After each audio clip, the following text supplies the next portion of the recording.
ახლა ხდება მოხეტიალე ბაზრის დაშლა გერმანიაში.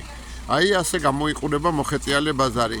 ბაზარი არის ორ პრინციპზე, ერთი პრინციპი და მეორე პრინციპი. აგერ მაგალითად ეს პრინციპი ხედავთ როგორაა მოწყობილი მაგიდები. მაგიდები არის სამფეხაზე გადადებულ ალუმინის ნაპრალეუშებზე ფანერები დადებული და აგერ აწყობენ. ახლა თლიანად იშლება ეს ბაზარი. აი ასე ხდება ბაზრის დაშლა.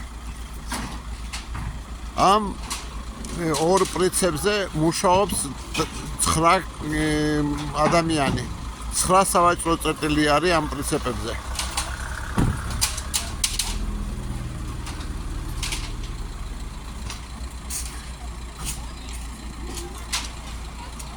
პრინციპი დაიკეცება და გახდება დაახლოებით 5 მეტრო. როცა გაიშლება, მაგის სიგრძე იქნება 10 მეტრო და სიგანე კიდევ 5 მეტრო. აი ასეთი არის აწყობილ მდგომარეობაში.